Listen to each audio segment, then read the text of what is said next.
2025 সালে global piece index বাংলাদেশের অবস্থান কততম রয়েছে? 123তম। 2025 সালের গ্লোবাল পিস ইন্ডেক্সে সবচেয়ে শান্তিপূর্ণ দেশ কোনটি? আইসল্যান্ড। সম্প্রতি বিশ্বের সবচেয়ে দূষিত শহরের তালিকায় ঢাকার অবস্থান কততম? দ্বিতীয়। বাংলাদেশের জিআই বা ভৌগোলিক নির্দেশক পণ্য নিবন্ধন সংখ্যা কতটি? 60টি। 2025-26 সালের সুপার ব্র্যান্ড বাংলাদেশ সম্মাননা কোন প্রতিষ্ঠান টানা চতুর্থবার পেয়েছে? Bashundhara LP gas. বাংলাদেশ বিশ্বের আলু উৎপাদনে কততম স্থানে রয়েছে? 7ম। বিবিএস এর তথ্য অনুযায়ী দেশের মোট কর্মসংস্থানের কত শতাংশ ব্যক্তি উদ্যোগের মাধ্যমে হয়?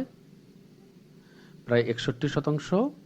কোন আন্তর্জাতিক সংস্থা প্রতি বছর বিশ্বব্যাপী বিশ্ববিদ্যালয়ের র্যাঙ্কিং প্রকাশ করে? কোয়ারিলি সাইমন্ড। ঢাকা বিশ্ববিদ্যালয় কিউএস র্যাঙ্কিংয়ে কততম অবস্থানে রয়েছে? 584তম। বাংলাদেশ ব্যাংকের প্রতিবেদন অনুসারে দেশের তফসিলি ব্যাংক কতটি? 61টি। সম্প্রতি ইউনিভার্সাল পোস্টাল ইউনিয়নের প্রশাসনিক কাউন্সিলে পুনর্নির্বাচিত হয়েছে কোন দেশ? বাংলাদেশ। সম্প্রতি মাইক্রোসফট যুক্তরাজ্যে কত বিলিয়ন ডলার বিনিয়োগের ঘোষণা দিয়েছে? $30 বিলিয়ন। জাতীয় ভোক্তা অধিকার সংরক্ষণ অধিদপ্তরের চালু করা অ্যাপের নাম কি? বাজার দর। এডিবির প্রতিবেদন অনুযায়ী দক্ষিণ এশিয়ায় ইন্টারনেট ব্যবহারে বাংলাদেশের অবস্থান কততম? 6ষ্ঠ।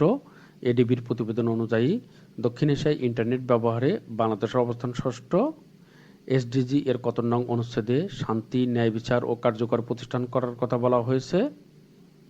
16 নং অনুচ্ছেদে। অন্তর্বর্তীকালীন সরকারের নির্বাচন ব্যবস্থা সংস্কার কমিশনের প্রধান কে? ডক্টর বদিউল আলম মজুমদার। বর্তমান অন্তর্বর্তীকালীন সরকার 11টি সংস্কার কমিশন গঠন করেছে। পিআর শব্দের অর্থ কি? সংখ্যানুপাতিক প্রতিনিধিত্ব। পিআর শব্দের অর্থ সংখ্যানুপাতিক প্রতিনিধিত্ব। পরিবেশ, জীব বৈচিত্র্য সংরক্ষণ ও উন্নয়ন সংবিধানের কত নং অনুচ্ছেদে রয়েছে? 18 ক অনুচ্ছেদে। বাংলাদেশের প্রথম চালু হওয়া মেট্রো রেল প্রকল্প কোনটি? MRT line 6। নেপালের পরবর্তী জাতীয় নির্বাচন অনুষ্ঠিত হবে কবে? 2026 সালের 5 মার্চ। প্রীতিলতা ওয়াদ্দেদারকে কি নামে ডাকা হয়? বাংলার প্রথম নারী শহীদ। গুয়াম কিলার ক্ষেপণাস্ত্র কোন দেশের তৈরি? চীন। অপারেশন প্যাসিফিক অ্যাঞ্জেল 25/3 যৌথ মহড়া কোন দুটি দেশের মধ্যে চলমান? বাংলাদেশ, যুক্তরাষ্ট্র। পরবর্তীতে গুরুত্বপূর্ণ ভিডিও এবং পোস্টগুলো দেখার জন্য ম্যাথ বাংলা জিকে ইউটিউব চ্যানেলটি সাবস্ক্রাইব করার অনুরোধ করছি।